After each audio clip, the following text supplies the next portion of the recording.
Charles, another Sunday, and we are back on the mean streets of New York City. We're going to have to rename this show, Jason. To what? Sunday Not in the Basement. Yes, exactly. Now, Charles, we got a little bit of I don't know if it's a new topic today. It's going to be new information. I mean, Right. I was shocked by a lot of this, but it's kind of, it's a common theme that you and I have been through. The thing that's most interesting to me about what we're going to be talking about today, I've been speaking a lot to the audience of Crowdsource the Truth about these ongoing issues with lawsuits. We're Right. 3 years into me being sued by a cavalcade of dopes. Right. And now we're entering a new phase where people have heard that I've been sued by the National Academy of Television Arts and Sciences, the guys that give out the Emmys. What are they? I've never heard of them before. Yeah.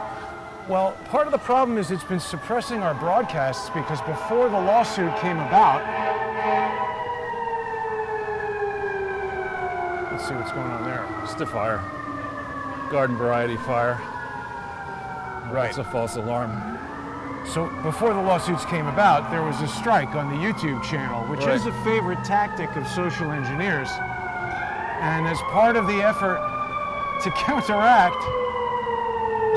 this is terrible to have a promotional announcement while the fire department's going crazy, but people can go to crowdsourcethetruth.com to watch our live streams now, Charles, and I hope that people will share that information because it helps these videos get out, and it also allows people to see my interview with David Knight from InfoWars last week. He's a good guy. This is absolutely crazy. It will pass in a second. It's coming from behind us. Wow. Should go that way. Sure. Some kind of big fire going on. I wonder if it's not conveniently happening. It's probably at the Clinton Foundation. I was going to say. Get But the rid point those of the matter records. is, Charles, people can see our videos now by going to crowdsourcethetruth.com. Right. And I'm going to be making a number of changes in the future to try to increase the resilience of Crowdsource the Truth, because all the co-hosts that I work with, including you, are bringing out so much really important information. I think some of the enemies of Crowdsource the Truth are trying to shut the whole operation down Right. by attacking the funding source. And what's happened now that's new is that Vimeo has begun to remove certain videos that they've found objectionable, Right. oddly for the same vague reasons. They don't tell you exactly what the problem is. There's no appeal process. You can't speak directly to a person over there. And I've just discovered, through sort of trying to work this out with Vimeo, that it's owned by this company called IAC, which you know all about, the Interactive Corporation. Right. Well, so what do we know about that? Well, it's interesting. We're going to be spending most of this walk talking about it and indeed showing. We're going to end up, I think, near some real estate that's pretty important to the whole topic. So there's a very famous man called Barry Diller, who I don't know that I think he could be a rags to riches story. It says in Wikipedia that he began his career in 1964 at the William Morris Agency, quote, through family connections, whatever that means. Now that could mean that he has entertainment industry connections, and there is, of course, I mean, there are various, Diller's a common name, so who knows who he's related to. But anyway, he got his start there, was very successful in and around Hollywood and entertainment, and actually launched the Fox broadcast channel in 1986. Right. And had a falling out, I guess, with Rupert Murdoch. Careful. And left that in 1992 to have a storied career where today he's a billionaire. Along the way, he created this IAC, which in the 90s, and has bought and sold many legendary internet properties. And IAC today has a market capitalization of, I think, around 10 billion. Now here we have some street life. You've got to keep your eyes peeled here. Yeah. So IAC did not, at its inception, have a value of $10 billion. In addition, I think he bought and then spun out XP. Oh, wait a operation. minute. We're getting hit by radio interference here. Okay. Okay, it went away. So Expedia, sorry. Expedia, which is another large today company, and I believe he owns 48% of Expedia. Wow. So he's worth a lot of money. And IAC, if you go onto Yahoo or their own website and you look at the various properties they own a large number of properties. You mentioned Vimeo, but they own Fauci's favorite company, Tinder. It's amazing the radio interference when we start talking about Tinder, but that's an important point that Fauci mentioned Tinder by brand name. He didn't say it's okay to date, it's okay to Right. do online dating. He said, go on Tinder, You do that Travelocity gnome sound really well. find yourself a sugar baby on there. I think there's a lot to explore on Tinder, Charles, because I'm joking about it right now, but I honestly believe that there's criminal activity going on Tinder. They've enabled prostitution. There are cam girls on there and porno girls who are just straight out asking for money to do things. Isn't that like Backpage? I think that It's very much like but that. it's a more, Backpage was just like a website, I think, and Tinder allows you directly to communicate with prospective dating partners with an eye, and it's not a relationship site per se, right? Well, I mean, that is up to the user. It's all about introducing you to people. I mean, we could do an entire show about how Tinder has had an impact on society by creating this real sense of disposability. Well, let's just say you're not going to see any testimonials from that guy who drives me crazy on eHarmony. I don't know that. Yeah, guy. there's a television ad with this guy who's like so repulsive is not the right word, so beige. And I'm not referring to his ethnicity, he's just like bland, saying, I'm going to help you find your partner for life. Yeah. Like, no, thank you. I'd rather eat chalk. Well, it takes the Roma. Any of these things have their pros and cons, like any kind of technology. I mean, frankly, it makes me a little sad that we've removed some of the spontaneity Right. from, spontaneous living room, Charles. I know. Sad, actually. That's a nice furniture set. It is sad, but I mean, that used to be the crossroad, one of the crossroads of the world. That building right there. right. And Post office? Well, it's now the post office. I think wasn't it a train station before then? Was it? I thought, well, maybe, yeah. And then it's back to being the train station in Right. part now. Have they finished converting it? I don't think it's totally finished. I think the phase whatever is done because they have opened up Yeah, it the is. train exits over there. Yeah, to but trains. there's, I think, another thing going on. And also, we recently heard that Facebook is leasing 750,000 square feet. Now, let's contemplate that for a second, Charles, because as you stand right here, we can see Hudson Yards in the background. Right.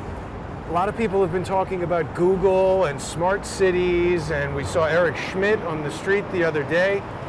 What would Facebook want with 750,000 square feet of office space inside this post office building right next to Hudson Yards? I don't know. That's a lot of space, and in particular in a city that's locked down and could get locked down again. But staying for a sec on IAC, Real quick. Hey, has there been a big uptake in calls for coronavirus? Has there been a big uptick in calls for coronavirus? Are there more people getting coronavirus now? Is there a surge? Have you seen a lot of coronavirus patients? Not recently. Thanks. let's just get away from that impulsive music. That's not your favorite song, Charles? No, Oh. it's noise.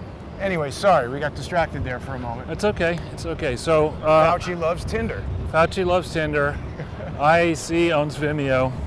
And can, I guess, I don't know what their terms of service are, but they can capriciously, if they want to, decide to kick somebody off Vimeo or maybe change the pricing or act arbitrarily, illustrating the power of big tech in the modern age, that a relatively small number of people and companies control the pipes through which information is disseminated. And it's not a subject that we should consider with regard to a year or even a decade. It's a subject, when we're facing an election, if arbitrarily and simultaneously Vimeo, Google, Facebook, Twitter, and others all decide to shut down conservative voices, or for that matter, liberal voices, or communist voices, or whatever, definitely you can influence an election. And we're now at a moment, Ruth Bader Ginsburg passed away, or at least the announcement came that she passed away on Friday. So we have a Supreme Court that's got 8 people on it. And that's perfect if you want to have a hung jury for an election decision. Well, in theory, it might be 5-3 in favor of conservatives if you counted John Roberts as a conservative, which I don't think you safely can do. But aren't an even number of people inherently bad for deciding very something? Bad. It's very bad because the way this would work, if a series of court decisions were maneuvered into ending up in an appellate court where the decision was, let's say, adverse to the Trump administration, it was appealed up to the Supreme Court and it was a tie, it would stand at the appeals court decision. And so the same sort of maneuvering could be engineered by Republicans, but we seem to, let's say, Republicans seem to be, because I don't count myself as a Republican, seem to be much worse tacticians than Democrats. So, I don't know if we're worse, we're just maybe not as underhanded. I would say less effective. Right. Right. And so, in IAC, we have this very large company that is public, and you know that when you have a public company, you're selling shares to the public, and those shares are being traded every day. It's different than a foundation. You have filing requirements, particularly for large companies like IAC, that are stringent, and you are not supposed to put some idiot on your board. You're not supposed to do that? No. Does it say it right in there? No idiots. No, well, honestly, the board of directors of these big companies are charged with making sure that management obeys the rules, and they're the ultimate arbiter for whether management should be paid or not paid, whether people should be fired or not fired, whether they should be on the board or not on the board. And the way people are paid these days, these public companies can turn paupers into multi-billionaires quickly. So in 2011, according to multiple press releases and accounts and issuances of IAC itself, IAC decided that it was a genius maneuver to put Chelsea Clinton on its board. And, you know, it's kind of the odd duck out. You've got a Bronfman, very famous Edgar Bronfman. You've got people with a lot of private sector experience. And in what's called a proxy statement, you have to explain, the company has to explain, and the lawyers should be checking what are the qualifications of each director. So you want to make sure you get that right. And then as oversight rules have gotten more stringent following the financial crisis and for other reasons,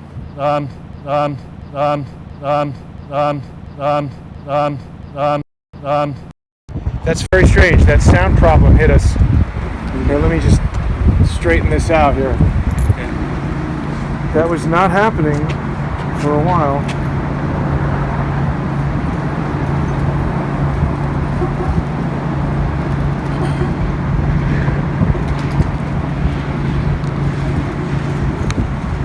Bring it back. Give me just a second here. Peloton. Check 1, 2. Okay, we're back.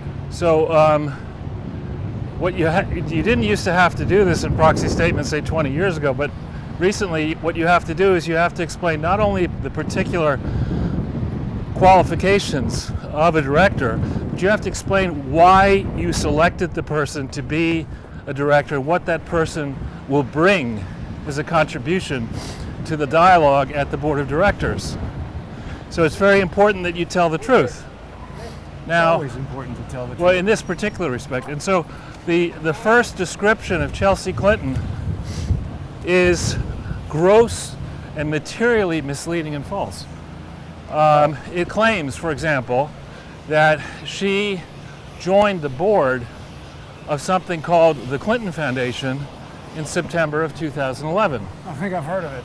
Yeah, well, the Clinton Foundation doesn't exist in New York. And to exist in New York, you would have to have articles of incorporation, you would have to have bylaws, you would have to have filed, registered before you solicited in New York, if you did solicit in New York.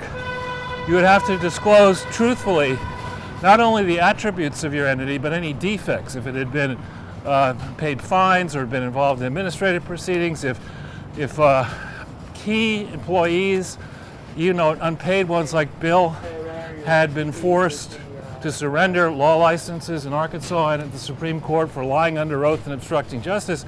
You have to disclose that. What about just accusations of sexual assault? Does that have to be No. disclosed? Only actual? No, but if you're involved in a proceeding.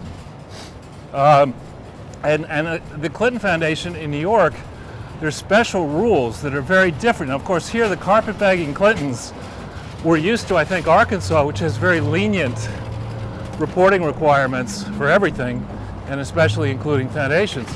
So in Arkansas, if you want to use a name, let's let this guy pass us. His Which cart guy? is just well, this guy here let's cross. is making a lot of noise with the cart, delivering Amazon stuff or whatever he's at. He's going that way now. Yeah, all right. So if you want to use what's called a doing business as name, so it's not your real name, Right. but you want to call yourself the Clinton Foundation, you can, in Arkansas, you just fill out a form. Nobody really checks it, as far as I can tell. Right. And the form actually has specific requirements on it, and most likely there are regulations that amplify those requirements. They include what is the real name, legal name, and address of the entity that wants the doing business as name. What is its purpose, its lawful purpose, and what is the purpose that you're going to use, or what purpose will you use the doing business as name for? Okay, so none of that was ever done properly by the Clinton Foundation at any time. And the rub here is that when you file for a doing business as name in a state, all that means is that you can use that name in the state. If you want to use the name in New York, it doesn't help that you've got the doing business as name in Arkansas. In New York, laws are much stricter. Not only do you have to file in advance to get the name, but you have to file in every county in New York where you want to use the name. But this is for The Clinton- nonprofits or for any anything. corporation? The Clinton Foundation has never filed, as far as I can tell, in checking with the Secretary of State, to use the real name of the Clinton Foundation. I would submit today is the William J. Clinton Presidential Foundation. No other amendment is lawful. So they've never filed, as far as I can tell, to use any fictitious name or doing business as name in New York.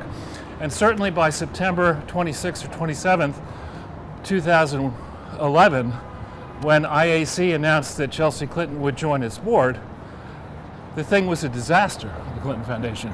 And she was cited, the reason she was put on the board is supposedly from her many years of experience in public service, which, I mean, if they have anything to do with the Clinton Foundation, these are years of experience in fraud. Right. I mean, technically speaking, Chelsea Clinton, it's interesting. I warned the Clinton Foundation publicly in 2015, several days after Hillary Clinton announced on April 12, 2015, on the 20th of April, I warned the Clinton Foundation publicly and repeatedly thereafter that they damn well better refile a lot of forms around the world, and they didn't do it.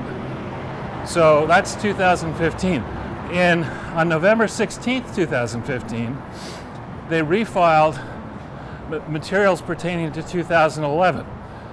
Those materials state that there were a total of 4 directors during the year. Until April 29th, 2011, there were 3. There was Bruce Lindsay, who was paid highly in the context of philanthropy world. There was Terry McAuliffe, who had been chair of the Democratic National Committee and is a political hack. Gave money to Andrew McCabe's wife to run Right. for state senate. And Skip Rutherford, another political hack, who had spent his entire career as a booster really for Little Rock. He was on Bill's 2000 1992 campaign. He headed up the project to figure out where to site the library that was never disclosed properly to the IRS in filings December 23rd, 1997. So he had 3 directors through April 29th, 2011. Arkansas law states that a nonprofit corporation must have at least 3 directors or trustees at all times. Rutherford, the Nimrod, goes off the board on the 29th of April 2011. And the amended filing for 11, which was filed around 16 November 2015, that filing states that Chelsea Clinton joined the board on the 9th of May 2011. So this is a person in the IAC report, and I would guess that Chelsea Clinton is probably reasonably bright, but has gained from white privilege and Clinton privilege and presidential privilege and spoiled brat privilege, and didn't have the common sense to think through and check whether or not her parents' foundation was lawfully organized and operated. So she either was duped, which is possible. But you told her. No, well, later I told her. I'm talking about 2011. Oh, okay. In 2011, she was either duped, which is possible, or she saw this and said, oh my God, I got to save my parents, and I'll just ignore Arkansas law and New York law and all other law, and I'll pretend, why she didn't say that she joined the board on the 29th of April, which would not have created a problem, to say that she did it on the 9th of May 2011 is insanity. But is there some no workaround. Strategic reason why she would have done that? Well, there's no workaround, because... Forgetting about a workaround, has she enabled some sort of sinister something by doing Well, that? remember that a challenge the Clinton Foundation had, even as they signed the MOU, what do you want to do here? Well, Up and back? If we want to go check out, we can go in here and I'll show you how I got in there. All right. Let's try not to get run over. Yeah, there's no don't walk here, there on that side. Okay. So this is some kind of new park or something. This is all related to Hudson Yards, right? Well, if I may, Jason, let me just carry the thought. So, on November 16th, 2008, Bruce Lindsay of the Clinton Foundation and Valerie Jarrett signed a memorandum of understanding that described the Clinton Foundation, naming it William J. Clinton Foundation, in glowing terms. Everything's hunky-dory, it's one entity, everything's fine. In reality, it was fundamentally busted and bankrupt. It was not lawfully organized as a public charity, which was required. There ensued, after the MOU was signed and after the inauguration, furious attempts to restructure the Clinton Foundation. So those attempts began by September 4th, 2009, when they created an entity called Clinton Global Initiative, Inc. All they did was incorporate it. They didn't have bylaws until August of the next year. Sorry, it's back that way. All right. They didn't have bylaws until next year, but I just want, while we're standing here, Charles, I want people to remember that in the very beginning of the pandemic, back in March, right here is where I met that squad of NYPD special operations, whatever they were, and there was not really any kind of understandable reason why they were here. This park has a kind of an array of very bizarre statues in it that people can go and look at older videos to think about, but please carry on with that. All right, so they tried to restructure the Clinton Global Initiative, Inc. Now bear in mind, Clinton Global Initiative began getting a website in November, I think November 15th or thereabouts, 2004. It held its first meeting in New York in September of 2005, then one in 6, and one in 7, and one in 8. And then they actually held one, Clinton Global Initiative International in Hong Kong, in December of 2008, and didn't talk about that in the MOU. Because what's unusual about having the husband of the Secretary of State fly to China and do all kinds of deals across Asia in a closed-door session in the run-up to Barack Obama's historic inauguration, where his wife was going to be the Secretary of State. There's no possibility that Asian people and crooked American and European would look at that and say, this is great, this is past the hat. We'll go to Hong Kong, we'll check, and we'll fill Bill's luggage up with bribes. So there Didn't he get paid like $700,000 for something on that? in Hong Kong, I'm not sure how much Maybe he that did. was something else. I think that was Russia. Now, we want to go to the mall, or Well, I thought this was where you wanted to go in. This is, we can't get to the High Line right now right? without, making an appointment and everything. And I'm actually seeing, it looks like there is some damage to this camera from that BLM attack. People might see some light streaks that look like perhaps a crack in the lens. But you wanted to enter this sort of... I just want to show people: is it humming or is it dead? Well, this the is mall. Hudson Yards. This is kind of like the newest neighborhood in New York City. But I mean, when people see this, this is essentially like an entirely new downtown from another city shoved in over here. Right. So maybe can we go west and go down Wherever you want to go. that way? So these are the high-end international chain stores, right? Right here, Sunrise Ice Cream, Hebrew National. How do you feel about a burqa-wearing individual serving up Hebrew National hot dogs? That's perhaps Only- the new Israel-UAE peace process. Only in New York, Jason. You want a pigeon burger? No. It's fresh. Charles, here we see one of the weird statues I was talking about. It's a gorilla posing rather provocatively. Well, if that turns you on, Jason, we need to have a long discussion. It's not turning me on. This is King Yanni. King and Yanni? I don't know what that's about. Sorry, let's just keep going. I thought Yanni was the master of the pan flute. He's a gorilla. There's Soul Cycle and Equinox. Right. I mean, there's no shortage of fancy stuff over here, Charles. People can see this is, multi-millions. Billions. Yeah, billions. This is architects who've been told they can smoke as much crack as they want and we'll build whatever you come up with. But that's dangerous. Playing on construction equipment. Not generally a great idea. So is this 12th Avenue? Ah, damn it, our broadcast cut. Oh, Jesus. So we're going to continue recording. Damn it. We've been over here before and not had that happen. There's a big police station there. They could be using any type of radio thing at any time. So what we'll do with this, Charles, is I'll put the full broadcast out on the Jason Goodman channel, and then we'll link that to crowdsourcethetruth.com, and we'll also provide it for sponsors on patreon.com/crowdsourcethetruth and subscribestar.com/crowdsourcethetruth. But we'll keep going now in a continuous thing. And you were telling us about Bruce Lindsay. Right. So do you want to go across so we see the river, or or how do you want to do it? However you want to do it. You're the guy to figure this out. So. Let's stay in the sun for now, and then when we get down to that little Barry Diller Island, we'll check out. So the first attempted fix was the Clinton Global Initiative. Now, that thing met in 2009, and guess who spoke there? Barack Obama, who I think learned maybe shortly after or right around the time he spoke in 2009, he learned that he'd won the Nobel Peace Prize for 11 days' work. Yeah. So the first workaround was to try to put the Clinton Global Initiative back together, but they didn't adopt bylaws for that thing and file for tax exemption until August of 2011. So it's one of the things that the genius double PhD Chelsea Clinton, if she wasn't going to do it herself, she would have asked a lawyer to say, all right, the Clinton Foundation, what's the state of play with the Clinton Foundation? You think she knows any lawyers? She knows a lot of liars. Yes, exactly.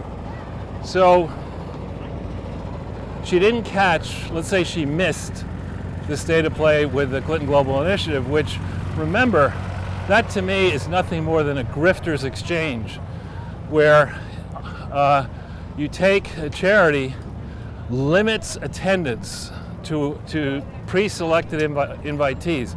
Now, you could get away with that if you were a private foundation or maybe another type of foundation than the Clinton Foundation is supposed to be. It's supposed to stand in the shoes of government, be broadly representative of the public at large, and the last thing it should be doing is operating a swingers pad on top of the library for Bill and closed sessions where grifters come to New York City to meet with other grifter politicians and bankers and consultants and business people.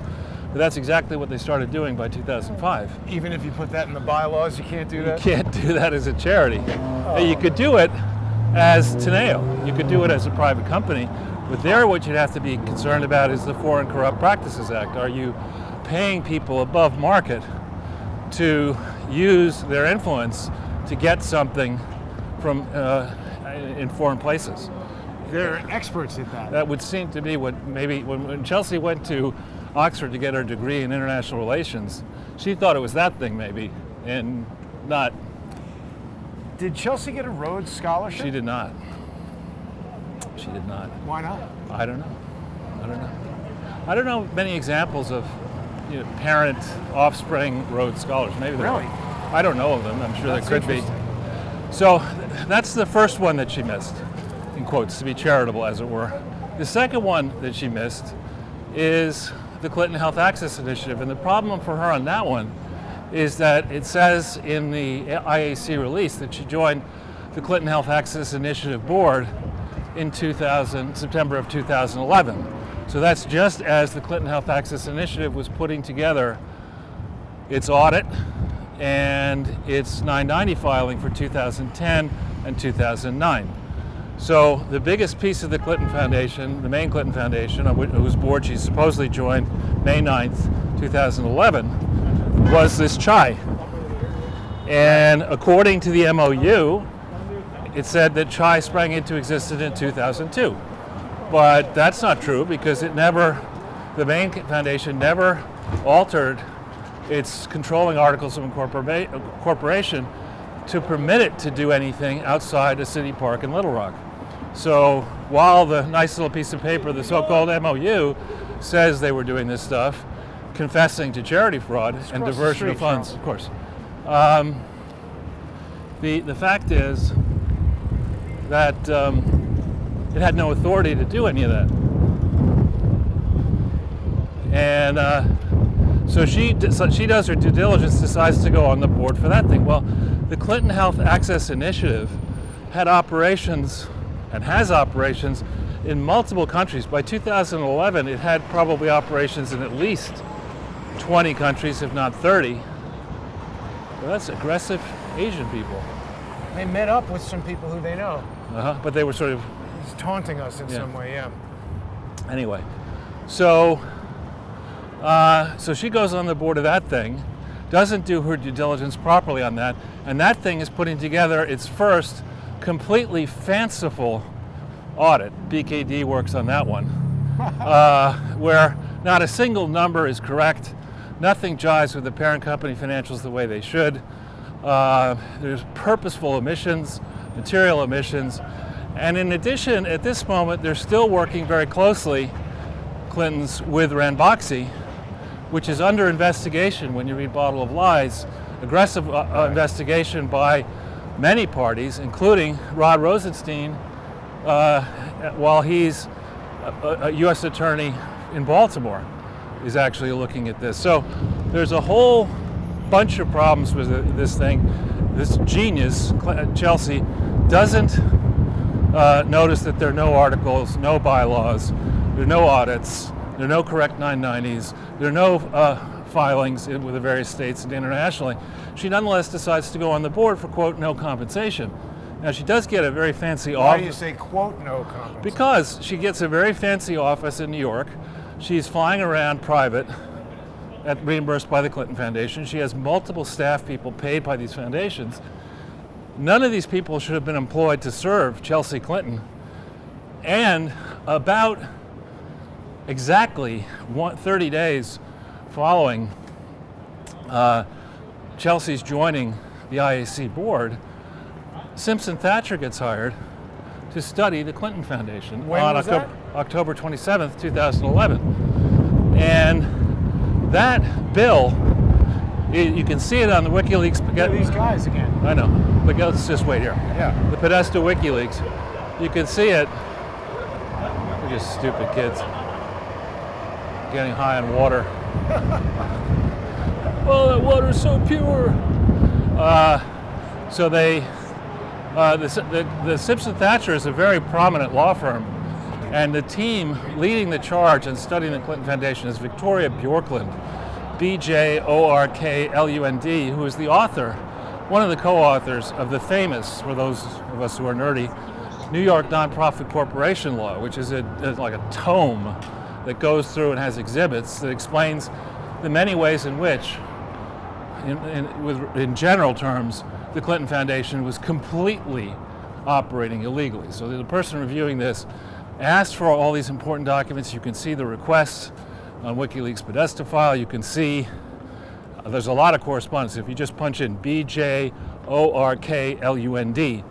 you'll get to what I'm talking about. There are attachments, there's emails, you can put together a timeline. She asked for all this information. She may, I think, have been shading, protecting the Clintons, but she had to know that the Clinton Foundation was a massive fraud by October 31st, 2011. This is just as Chelsea's joining the IAC board, right, because in theory, because she's so smart and she offers a way for IAC to connect with young leaders, and she's learned so much from her globalist perspective, and they cite her various roles promoting domestic and international health and empowerment, economic development for the Clinton family. It doesn't say that, but it should. And along the way from 2011 to the present, this Chelsea gets stock in IAC, which is worth around, you can check for yourselves, it's a public company, it's worth around $20 million. Wow. Right, and so getting back to the point that with a public company, you're really not supposed to pay some goofball $20 million for no reason. For no good reason. Well, wouldn't that cause the stock to go down if they're paying all kinds of money to somebody who doesn't help improve the company? Again, with a stock like this one, where a small number of people have big interest in it, and Barry Diller has a proven track record creating a lot of wealth, you're not necessarily, people won't be thinking that way. They might be thinking 20 million is pretty cheap to pay. Have a Clinton associated with the thing. Right. So there's a lot, as in the case of GE, as in the case of any big public company, there are a tremendous number of filings, both on IAC, and then by March of 2017, Chelsea goes on the Expedia board, also controlled by Barry Diller, with the same rubbish on those proxy statements talking about her great experience, which she really didn't have. What's that? Well, I don't know. You know what? I think this might be the building that has the en-suite parking garages, where every apartment has. That one? Yeah. I think that might be it. There's some building that they built where you can drive your Ferrari in. Is it, you looking at that? No. Too small? Yeah, I would never fit in a Ferrari. This guy's well, I think I might. Yeah, he's doing all kinds of things. So the other thing to bear in mind in this timeline is that during 2011, and here we need to be somewhat careful. During 2011 is when the Obama administration, according to public accounts, began really persecuting the Tea Party. The Tea Party had won the elections unexpectedly in 2010. There were multiple meetings, off-site meetings involving the Justice Department, the IRS, exchanging information, not merely about foundations, but about their donors. And you heard that when you went to some friend of mine heard that a given Tea Party, what they were doing is persecuting, demanding the lists of all the donors to the Tea Party organization and then auditing them personally. Wow. Right? Which is a gross abuse. Pretty aggressive. Well, it's extremely illegal. And we don't want to go too far away from here, do we? Oh, I don't know. We're going over to 18th. Right. So I thought it's all the way on this. Oh, right. Yeah. So they're persecuting the Tea Party. And meanwhile, Simpson Thatcher is engaged, looking in theory at the Clinton Foundation. It's starting October 27th, 2011.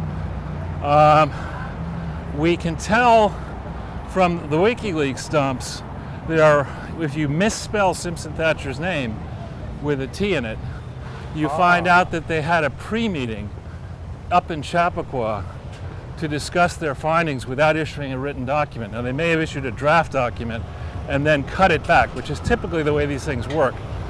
And are secret meetings allowed? You can have secret meetings, but I'm going to go that way. But what you're supposed to do, I mean, if a law firm such as Simpson Thacher becomes aware of significant criminal activity involving a former president, a sitting secretary of the state, they're Supposed to increase the retainer? their child, and multiple donors trading cash for influence in violation of all kinds of laws, even for Democrats, there comes a point where you should resign the account. You say, you know, this can't help you with, because it comes a point where you become a co-conspirator in the crime. Right. And again, this is 2011, before the 2012 election, roughly a year before Benghazi. If the true state of the Clinton Foundation had been known, the chances are Barack Obama would not have been reelected, is my guess. Now, this is getting kind of noisy. Yeah, that's true. So what do you want to do? You want to go in one block and come? Why don't we go in one avenue and Sure. down here? We'll go down 18th. So now this is significant because getting back to Barry Diller, why would Barry Diller have put Chelsea Clinton on the board? My question precisely. So he's a smart guy, very smart guy, and a shrewd investor and tough businessman. But when it comes to charity law, he doesn't know diddly. Maybe he knows more than we realize. No, he doesn't. So what they did, he married Princess, in quotes, Diane von Furstenberg, who was a princess because she married Egon von Furstenberg. Right. Then had several kids, got divorced, ultimately married Diller. Now, she is involved. She's a very famous fashion person, and I think I don't know how well the business is doing, but it's certainly well known. And followers on Twitter. Is it okay? And I think you see her clothes around the world in many different stores. I don't know if it's super high end or medium, whatever it is. I just don't know. Yeah. So they created something, they thought, called the... Charles, look at that. Love fraud. That's good. Wow, that's very appropriate for this moment. That's true. They love fraud, and this marriage may be a love fraud. That could be. So, have you married this man? That's pretty funny. Do you see the question above it? Yeah. So, this entity is called the Diller-von Furstenberg Family Foundation. Right. So, my first instinct is to punch that into ProPublica. And do you find it? No, you don't. So then I find a reference to it. It's actually the Diller Foundation doing business as the Diller-von Furstenberg Family Foundation. So my second impulse is to say, this is headquartered. We're going to go right to its headquarters momentarily here in New York. Is it registered in New York? Is it like the Clinton Foundation? Did they bother to register it with the Secretary of State? Warner Media. Yeah, but this is part of the Highline, and they have the Warner Media Innovation Lab. I was not aware of that prior to right now. Yeah, me either. But it's part of the Highline. Yeah. And the helicopter. As is all this real estate development, and that up there, which has now become essentially a private park that you have to be approved by the maitre d'. The squad. Right. Of. So if I could just. Yeah. So the more love fraud. They seem to be into that. So the entity, the Diller Foundation, has chiefly been funded by Barry Diller. It is a private foundation, in theory, that was organized or incorporated in Delaware. And the papers that I see, and I would encourage the crowd to take a look at this, by going into Delaware, by going into New York and elsewhere, the papers that I see show this entity as having only one director, that being, in the early days, being Barry Diller, which is strictly forbidden. You have to have at least three. And the thing is not registered with the New York Attorney General, Tish James. And the defects that you can see in about 20 seconds perusal are far worse than those alleged by Tish James against Donald Trump in the matter that led to payment of a several $million fine, and in addition, an agreement that Donald Trump and his family would not participate in charitable activities. So, weighing up what's screaming out there for you on this Diller supposed foundation, and looking at Trump, looking at the NRA, looking at some other ones that Tish has decided to go after, Right. There's a clear case of favoritism here. And going back to some of our earliest podcasts, I like to focus on business models for something I'm considering. So Right. What's the business model for charity fraud, in quotes? The business model for charity fraud is you find people who are prepared to be completely unscrupulous. That's to say they're going to use an accounting firm that's hopeless, that will, Mr. Magoo and Company. And Tiger. And you find directors who are not going to do any work if they become directors. And what you do is you donate stock, like in the case of Bill Gates, Microsoft stock that he first got for nothing. He got it for, let's say, $10,000 and it's worth $10 billion, and he gives the $10 billion into the Bill and Melinda Gates Foundation. He's able to take a gigantic tax deduction against his income over time. Same is true with Diller. He could do the same thing, and he has multiple stock ownership positions that have gone way up in value. You give those into a foundation, you live in New York, you're able to take a tax deduction against your New York City taxes, your state taxes, your federal taxes. So the stock that you had for $10,000 that's now worth $10 billion, you're getting a gigantic check back Right. from the city, the state, and the federal government at a time where the various same people suffering from Trump derangement syndrome and inequality concerns are saying that the millionaires and billionaires need to pay their fair share of taxes. Here's a business model, Massive scheme. where you can retain control over companies and get money back from the government. So in the case of the Gates Foundation, you give Microsoft stock away to the Bill and Melinda Gates Foundation. You're taking it from one pocket you control Right. to another pocket you control. You're getting memos and accounting work done, and you get big checks back from governments. That's the sweet deal. Now here is, We're on 18th. yeah, It's almost like they're transforming this whole section of the city, Charles. Should we go down here? Yeah, of course. I mean, this is pretty unique Dr. Seuss style architecture. Yeah, around we're here. looking for 555, which I think is all the way at the I end. see it. Yeah. So we're coming up on the headquarters of IAC Corporation and the headquarters of the Diller-von Furstenberg Family Foundation.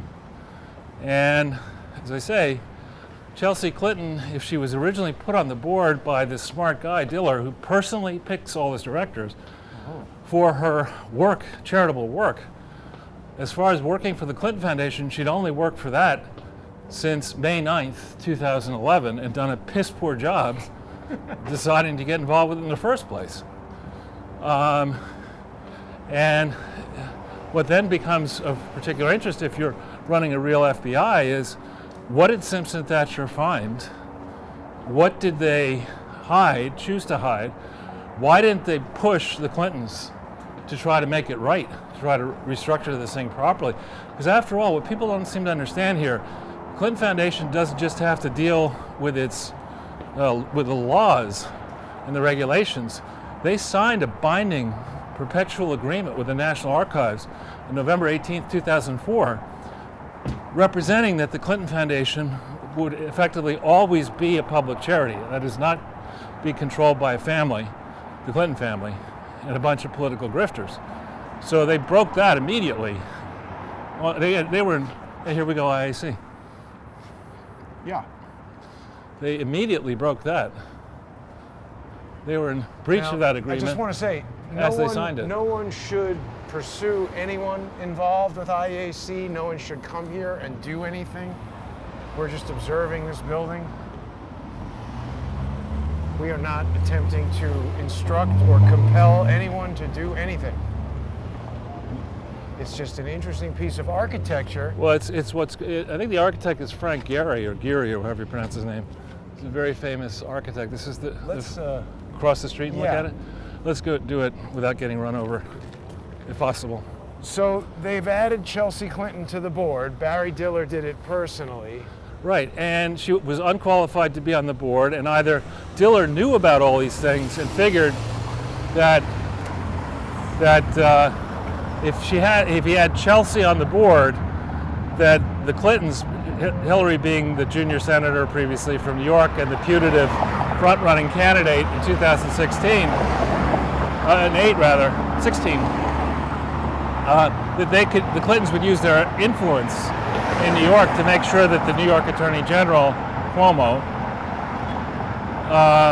would not, and Schneiderman would not ultimately look hard at the Diller-von Furstenberg Family Foundation and subject it to the scrutiny that it deserves, frankly. Or any scrutiny at all. Right, yeah, exactly. That too. Is there some sort of connection between that law firm and the FBI? Simpson Thatcher? Yeah. Well, Simpson Thatcher is a very large firm, and so they have people in and out of it, but the general counsel to Mueller, when he was the FBI from 2003 to about 2000, was at Simpson Thatcher and is now a judge. I'm familiar with that. Yeah. She's actually the judge in NATAS versus my corporation. Right. And so I don't know whether she had any personal involvement on the Simpson Thatcher review of the Clinton Foundation. Careful, careful. It's a lot of bike traffic. Yeah, we have the. Thank you. Okay. Want to go bowling? Golf? Do they still have bowling here? Actually, bowling hurts my wrist. I don't want to go bowling. But so, Charles, here's this Dr. Seuss looking building over here. They've really transformed sort of the west side over here. Oh, very much so. Built it in their own vision, right? Scam I am. It's pretty amazing. Going that way? Now, the other thing that's interesting is, and I didn't know about this at all, I never heard of this guy, Barry Diller, before a few days ago. Right. But obviously when they started to remove Vimeo videos, which I had understood to be kind of safe because people were opting in to watch those videos. I was using that to drive videos to Patreon and Subscribestar for the sponsor exclusive shows. I want to reassure sponsors of Crowdsource the Truth that we're in the process of eliminating Vimeo, so if there's any disruption in the interim before that happens, I don't want people to get worried. All of the videos that have been made on Crowdsource the Truth are backed up and will be restored to subscribestar.com/crowdsourcethetruth and patreon.com/crowdsourcethetruth once this whole row with Vimeo is taken care of. But what's going on with all the von Furstenberg stuff over here by, the water? So yeah, there's something called the Diller Island. We're coming up to it on 13th Street, off 13th Street, behind this. Not to be confused with Epstein Island. It's Totally actually different. it's called Little something Island. Oh, really? Yeah. And yeah, and then also one thing we haven't gone into it yet in depth because there's so many crooked foundations associated with the Clinton Foundation, but one of them is called Vital Voices, and it's called now Vital Voices Global Partnership. And to square the circle, as it were, I think in 2007, thereabouts, the princess went on the board of Vital Voices. Von Furstenberg. Hillary is credited with being the honorary co-chairman of it. However, none of those disclosures. They talk about it in various Clinton Foundation puff pieces, her roles, but they never granularly explain how much money is raised by Vital Voices from what corporations, for what purposes, and what benefits might those corporations have gleaned. Vital Voices is part of a choir of pseudo-charities that try to celebrate women's accomplishments and turn Hillary into an iconic style maven for all her supposed accomplishments. But like the Oscars, which is changing the way in which they allocate awards, they haven't yet they haven't got a real charity rating operation that would say most diabolically corrupt collection of pseudo charities operating in a given state, in a given country, and around the world. They don't have those categories done yet because the Clintons would just basically retroactively and prospectively win every award for going back 30 years and going forward as long as Chelsea lives. I'm glad you brought up that change with the Oscars, Charles, because it demonstrates how these award shows are able to dictate the direction that these industries go. And Kirstie Alley was, I think, on Twitter expressing her dissatisfaction with these prerequisites that They're still on. Yeah. The National Academy of Motion Picture Arts and Sciences had determined we're going to be required to even be nominated. A certain number of, different types of people involved in the crew and the cast based on race or gender or whatever it would be. But I think Kirstie Alley's objection to that was valid, that, art should not be limited by these types of, parameters they want to put in there. But the Oscars are similar to the Emmys in that if they make a decree that you are required to do X, Y, and Z in order to win one, they've got influence over the industry. And I want to bring people back to this whole thing where we've got these big companies using expensive lawyers to try to attack crowdsource the truth, because that's been one of my allegations, that the guy who runs the Emmys there, who arguably is connected to some of these people. We haven't mentioned that Barry Diller is also a member of the Television Hall of Fame, which is part of the Academy of Television Arts and Sciences. Now, over here we have Diller Island, okay? And this, to me, this supposedly is going to cost $250 million. And my reaction to that is I look at this and I say, why didn't they take $250 million and use it to attempt to solve the homeless problem here in New York City? I mean, this to me is a monstrous set of carbuncles, as Prince Charles would say. I mean, it's nothing nice looking about What this. is it supposed to be? It's an amphitheater, and they're going to have, it's a park and an amphitheater, and you're going to do events out here. But just in time for nobody to be allowed to stand next to anybody. Right. Now, this, in the old days, this was a part of New York that was really just derelict. I mean, that I think is the old site of a very aggressive gay bar called the Anvil, where they used to do all kinds of wacko stuff in the basement, supposedly. Never heard of that. And this whole area, there were none of these modern buildings. There was a big, the West Side Highway was still up, in the 60s, covering all this. Elevated, you mean? Elevated, yep. Oh, I didn't know that. And no, you would not come over here when I was in college. This was like a dangerous part of town. Right. And now it is nicer. So the question becomes, again, staying on the Clinton Foundation for a second. It's one thing if you're in the real estate development business and you want to come over here and you say, all right, look, I'm going to snap up all this land when it's the Anvil and crappy tumbleweeds and stuff like that, and then I'm going to play a long waiting game, and 30 years later I'm going to build all these buildings without a charity. That's fine. The second you use a charity to be an anchor tenant, as was the case in the Clinton Foundation, on disused land, derelict land in North Little Rock, that changed the whole landscape, and by the Clinton Foundation's pronouncements, created $2 billion of economic value and tons of annual hotel stays and restaurant stays or whatever, because it was a venue. When you look at the economic gain created through the operation of that supposed charity, and you compare it to its true charitable program service expenses, the economic, what's called the private gain, cannot be more than, quote, insubstantial, which has been held to be, can't be more than $1,000 collectively over the life of the project. So if you're bragging in 2004 and 5 that your project created $2 billion of economic value. That's a little bit more than 1,000. Right, I think it's a little bit more. I mean, unless you're using new math.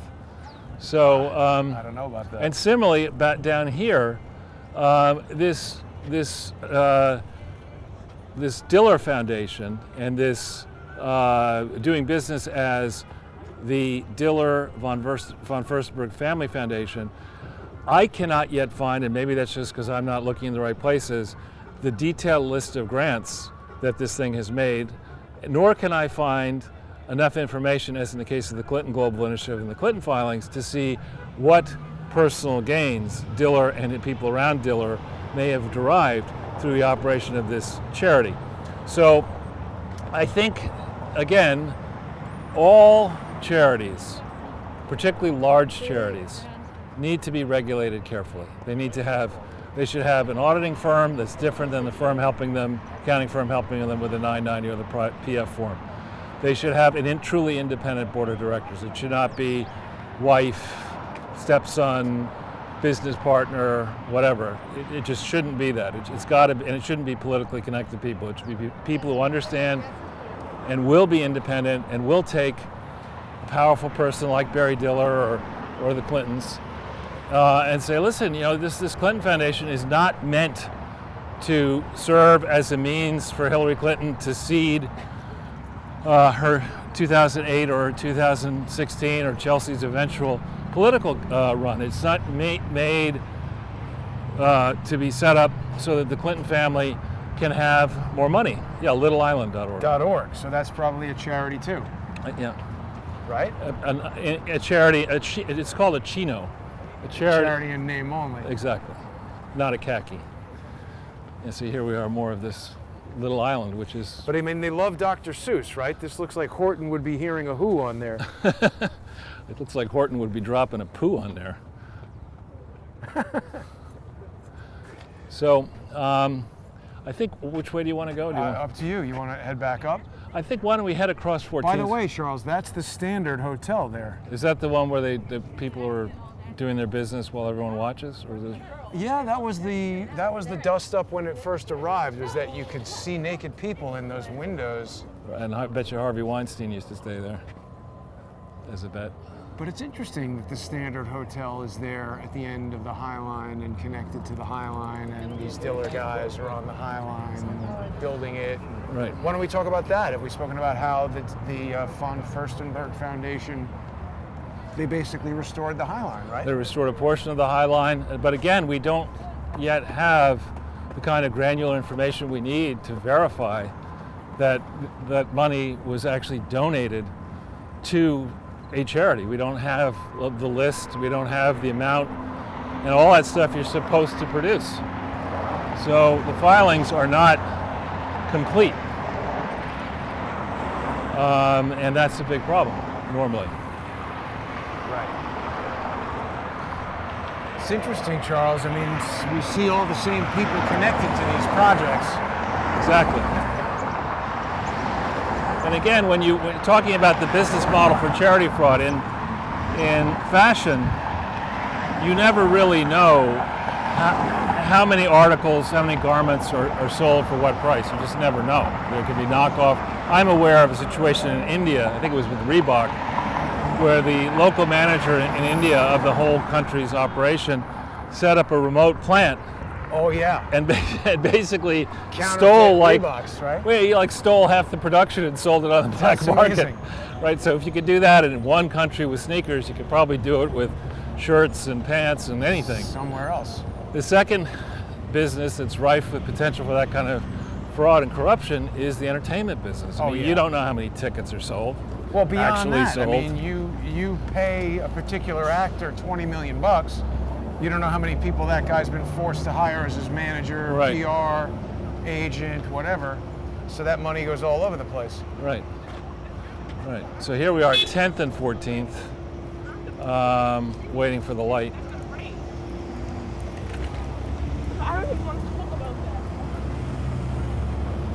This, again, used to be derelict, dangerous, right here. That was a car wash forever. It looks Right. like it's become something Dr. Seuss-esque. It's a money wash. Why would they get rid of the car wash? That was like the only car wash. You could make a lot in more money. Manhattan. No, there are a lot of them. You could make a lot of money, more money laundering money. Right. So, I mean, I wonder to what extent they've just taken over this section of town. I don't Seems know. like kind of they have. And it's very difficult to get to the bottom of that because under New York law, and under many states, you can own real estate in a limited liability corporation or partnership and have multiple layers, and you have no idea who actually owns this stuff.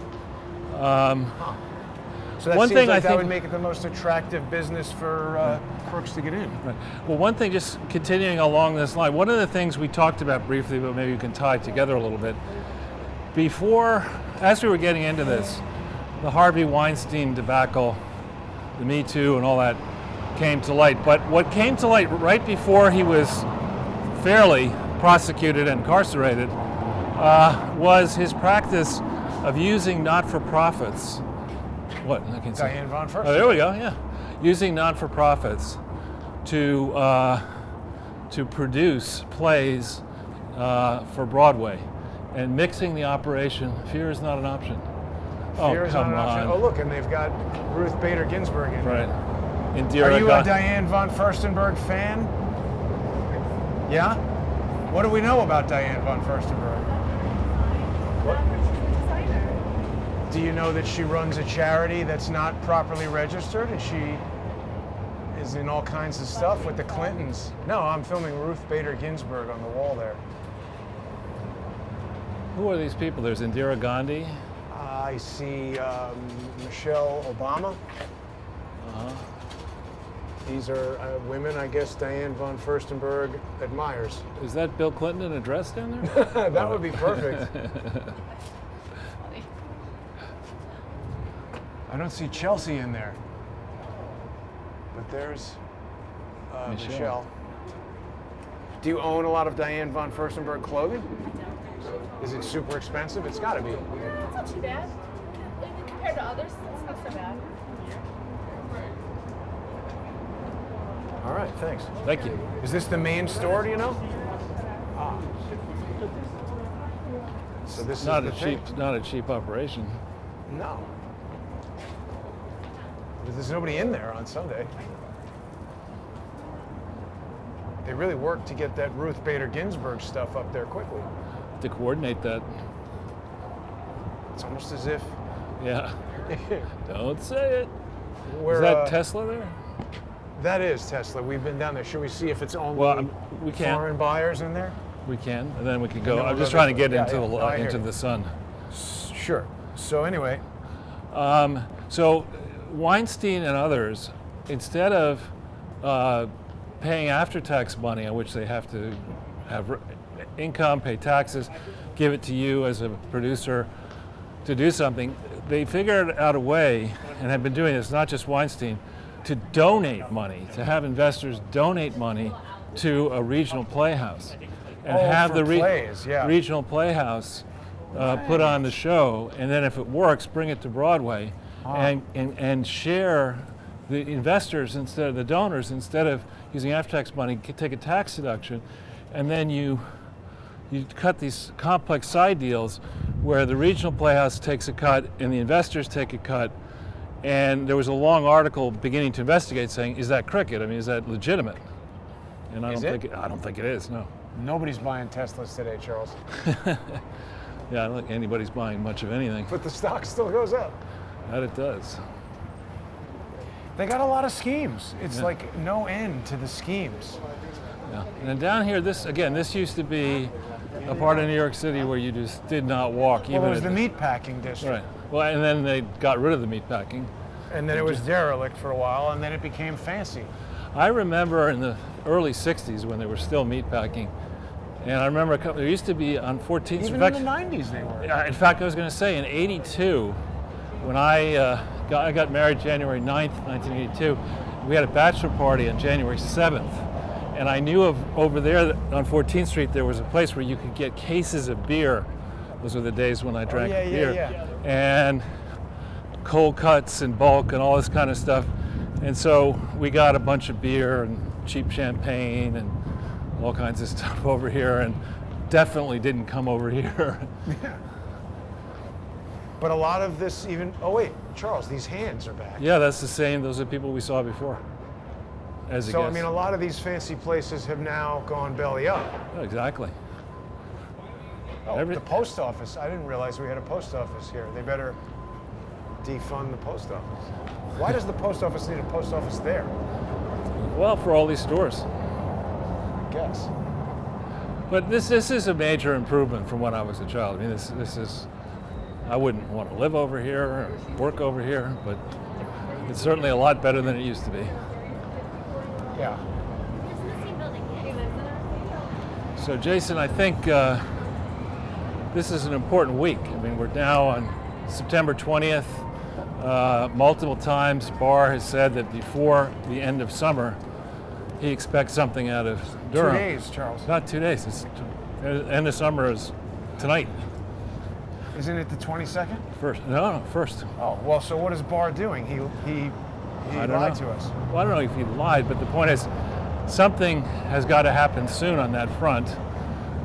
We have I skipped over one detail, or maybe I didn't, but I just want to dwell on it a bit. At the time that the vaunted double PhD decided to accept her directorships, both of CHAI and at the entity that in theory was called then William J. Clinton Foundation, the French government was in the midst, the largest donor to the Clinton Foundation and CHAI was in the midst of an extensive investigation while Hillary was Secretary of State of what in the F happened to several $100 million, more than $300 million. That could be your next book. What in the F happened, yeah.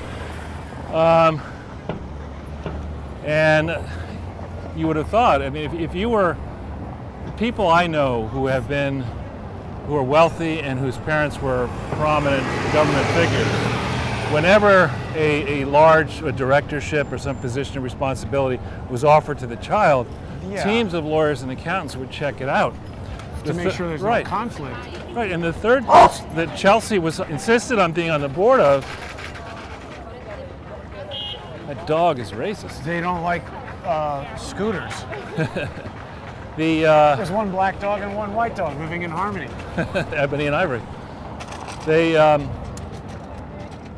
Chelsea Clinton also is listed as a director of the Clinton Global Initiative for 2011, and it implies, and the filing implies, that she was a director for the entire year, meaning that she came on the board of that January 1st, 2011, but that's not mentioned in the IAC proxy, it's not mentioned in the Expedia proxy, and the fact that Clinton Global Initiative never, its articles of incorporation describe a grifting association, it does not describe anything remotely close to being a charity, did not have bylaws, was not organized at the time it began operations, took a lot of money, never accounted for it, engaged in all kinds of crooked deals, enriched the Clinton family to the tune of $17.6 million between May 2010 and May 2015, where a piece of the supposed Clinton Global Initiative, that again didn't exist, Clinton Global Initiative University, employed Bill Clinton as the honorary chancellor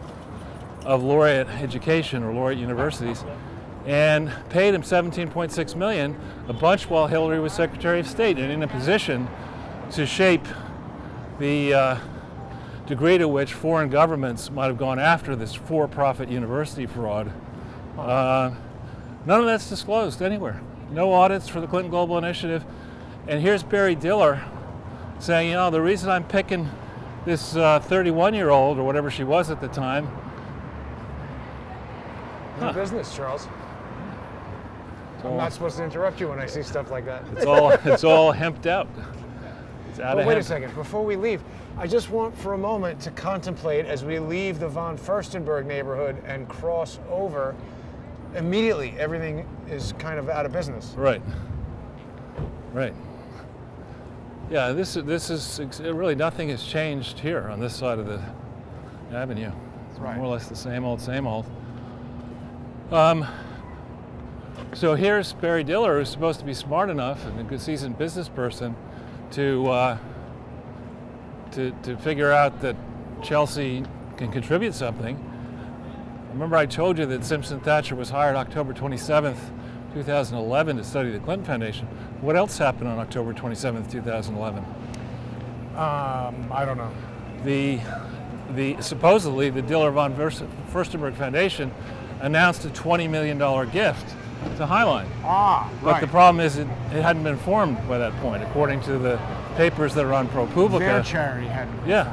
So how could they have announced the gift? Did they make the gift? Why did the city of New York, maybe the state of New York, have to give money to shore that thing up?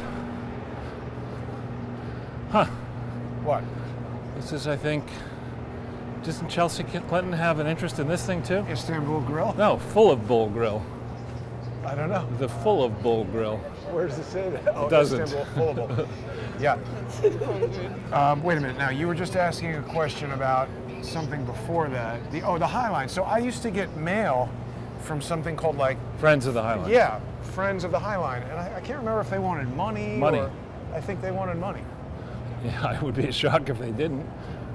Right. Yeah. So, yeah, that's a Friends of the Highline is there are plenty of Friends of organizations. Right. You can raise money to support the capital cost and or maintenance cost of government entity or a public-private partnership or whatever. But you've got to have all your paperwork in order, which of course they didn't. It's something of a brilliant idea in terms of stealing money from something like that, because I have to say, before I found out about all this stuff, I was very positive on the Highline. It's a nice place to go. They created a park in the middle of basically where there was kind of nothing there before. And I guess they're trying to do the same thing with the island. What's going on here, Charles? Is that somebody going into the ambulance? There's Pix 11, Pixelated 11, police. Oh no, this is where there was, there's somebody, remember you told me there was a derailment Sack with here. tripod, they're giving them away. You told me there was a derailment here. That's why Pix 11 is. Oh, exactly. This is where oh my God, they're still taking injured people out of the subway. Right. So apparently, officer, is the subway, how long is it going to take to get it back running after that derailment? Unknown right now. Were a lot of people injured? Very hard, though. I'm not sure. I just got here. I apologize. Oh, no That's okay. problem, no problem. No, Thanks, yeah, Sergeant. they're working down there real hard, so shortly. Good luck. Stay safe. Any information about the suspect? Nope. I just got here, so I'm sorry. So the newspaper, Charles, for people who haven't seen it, told us that a homeless person allegedly clamped something onto the tracks that caused the train to derail, crash into, or scrape the vertical, support column there, and create what is frankly a pretty huge disaster in the subway. Wow. Knocked out the third rail, knocked out power for all the trains down there. I mean, it's a pretty big deal. It strikes me as something maybe beyond what just a random homeless person could do. How is he clamping something on there? Most homeless people seem preoccupied with getting food, money, and booze, and not drugs. sabotaging the subway. And drugs, but clamping anything onto the third rail is something that's Dangerous. You got to know what you're doing. How does he do that without getting electrocuted himself? And look at all these places out of business, Charles. yeah, everything. Apartment for rent.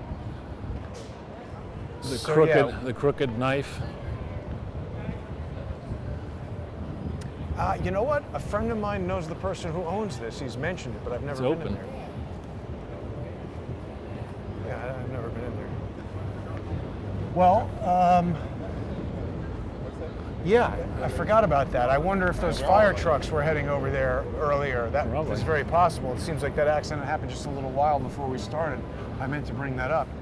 So in this coming week, we have maybe some Durham stuff. For sure, we have an announcement about the person who will be nominated to replace RBG. And I don't know if you had a chance to watch the Trump rally last night. I caught it by accident, and it really was hilarious, frankly. What did he say? All sorts of good stuff, and he went off script for a lot of it. There were key portions where he had the standard taglines. He did have two teleprompters there, but You can tell when he goes off prompt. he's much better. More when he's- animated, yeah. But he had this jag that he did, which was hilarious, where he said about the debates. Yeah. I don't know what's going to happen there, folks. I mean, Joe Biden, he's not there. I mean, he was pretty bad when he was on. Now he's shot. And so what are they going to do? I know what they're going to do. They're going to take something and give him a big shot in the ass. And that'll perk him up. And maybe you'll be able to make it, maybe you won't. We'll find out. I mean, it was really funny. There's been a lot of negative news about Joe Rogan, you know, because Joe Rogan had said that he wanted to host a debate between Donald Trump, and Trump said okay. So now there was a story that came out that somehow Spotify is going to deplatform him or something? Well, because there are some things that Joe Rogan has said that are being construed by cancel culture as sexist or whatever. Yeah, well. It's interesting. When we start looking into some of the people who have been canceled by cancel culture versus those who have done objectionable things and not been canceled, it's interesting how it's a very selective process. Right. Yeah. Be alert. Right. Because you take, for example, you take somebody like, I believe there's an award ceremony tonight. I think you're right. It could be the Emmys. And I believe the host is Jimmy Kimmel. Right. And as a younger person, I sort of got a real kick out of the Man Show. I thought that was pretty funny. I mean, it was so outrageous, the kind of stuff that they do. But if you're talking about trying to select as your host somebody who is politically incorrect, I suppose you could resurrect the pre-fire Richard Pryor and put him up there. But Jimmy Kimmel appeared in blackface multiple times. Fat suit impersonating Oprah Winfrey. Masturbating as Oprah Winfrey. Had multiple segments. What was it, the Jiggies or something? Where scantily clad, big-breasted women would be bouncing all over. Jumping on the... I mean, look, I don't mind any of this stuff. I think people should be allowed to do whatever they want, and then the audience will decide if they like that or don't, watch it or not. But if you're going to make an argument that your brand stands for moral rectitude and propriety and stuff like that, and then you choose Jimmy Kimmel as your MC, I don't know. I agree. They're all a bunch of fakers. Right. And they operate by double standards. They're liars, frankly. When Trump was taking on the fake news squarely, and always, and he's right. I mean, if you contrast the questions that Joe Biden got from Anderson Cooper, versus the aggressive gotcha approach taken against Donald Trump all the time, it's just not close. I mean, here he gets nominated for 2 different Nobel Peace Prizes. Right. You know, for 2 different reasons he gets nominated for the Nobel Peace Prize so far. And there's very little coverage of it. Barack Obama gets it for doing sweet F all, and under his watch, Libya goes from being a country that was reforming and in negotiations and discussions with the United States and other parties to stop being a rogue supporter of terrorism, into operating the largest slave market in the world. I mean, and they should rescind Barack Obama's Nobel Peace Prize. It's outrageous, just for that alone.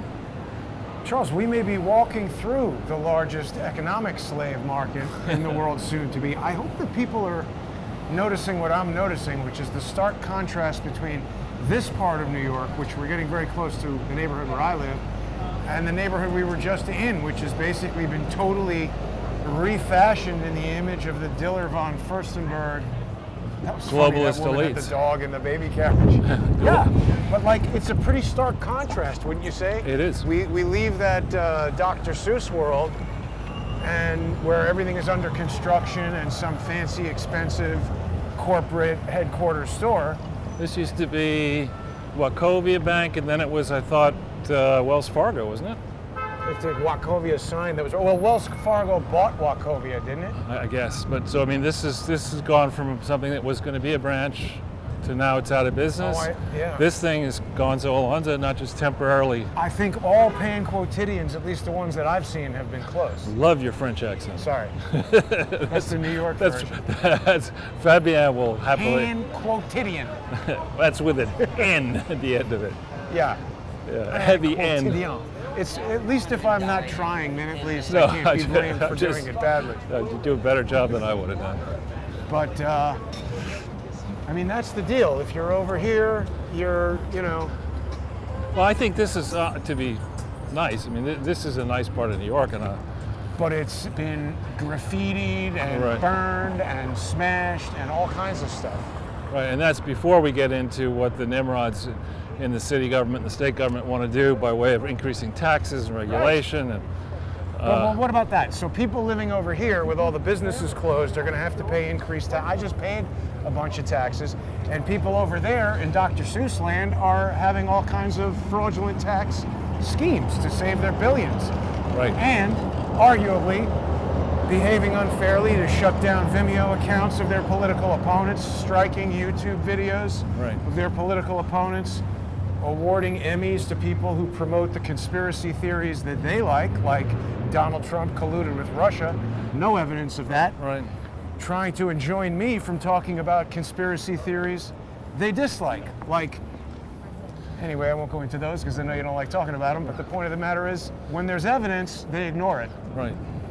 Well, and they posture themselves, both on the right and the left, Republicans and Democrats, as helping the little guy, when in reality they're helping themselves to the little guy's money.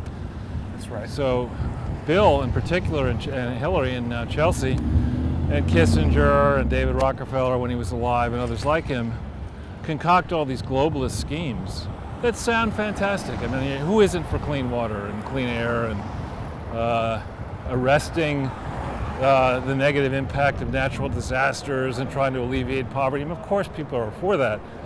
But you're for that assuming that the entities that are taking the money are deploying it for those purposes and not to pay for private jets and fancy hotel rooms and hangers-on to make turn Chelsea Clinton into a semi-respectable person.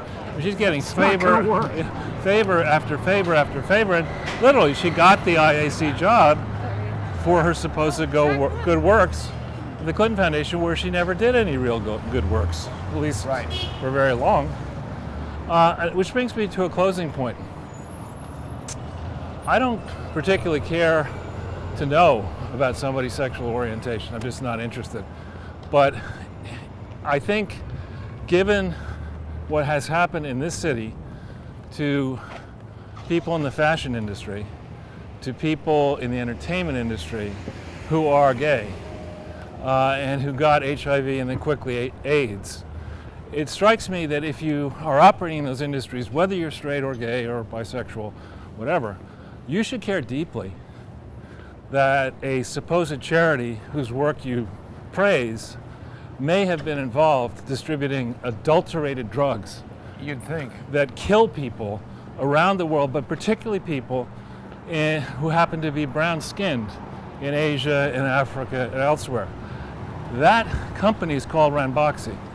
And I am certain, based on Catherine Eban's work and my own work, her book, Bottle of Lies, is a must-read.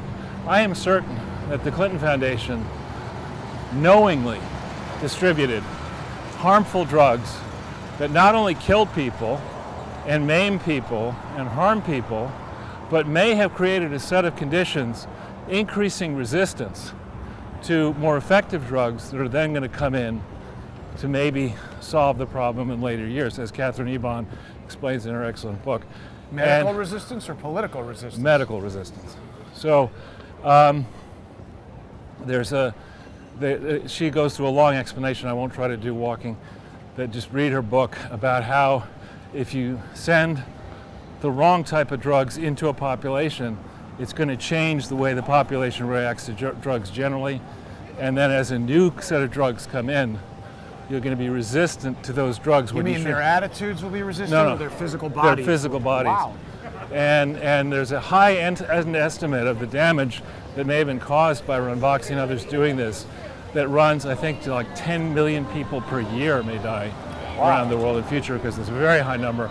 And you would have thought, again, forgetting the supposed sexual orientation of people we've talked about today, just the fact that they've made a lot of money in fashion and media, you would have thought that if they're going to care about anything in charity, they would take special care to make sure they didn't lend their name and their good reputation and give money to a charity that had been supervised by Bill and Hillary and Chelsea Clinton, that had run roughshod over millions of lives around the world, all the while taking credit for the supposed good works. You would have thought that you'd be pretty cheesed off if you'd done your diligence. You know, we forgot to mention a couple of the other tenants of that building, Charles, like Newsweek, the Daily Beast, Right. certain things, entities that have been involved. Certain attack dogs. Yes, they're able to use these media entities. I mean, I think a lot of people feel like the Washington Post, the Wall Street Journal, the New York Post, Fox News, these are all different, but Barry Diller, if I'm not mistaken, was the co-founder of Fox News. Yeah. Okay, so now IAC owns the Daily Beast, which either owns Newsweek or vice versa. So there's sort of a very small number of people, and we're starting to identify exactly who they are, that either control directly or have influence over a really huge number of media outlets that can shape people's kind of perception of things. And when somebody comes along trying to share a different perception, that guy just took my picture as I walked by. That's interesting. I don't mind, but I'm just curious. You can't mind, you're out in public.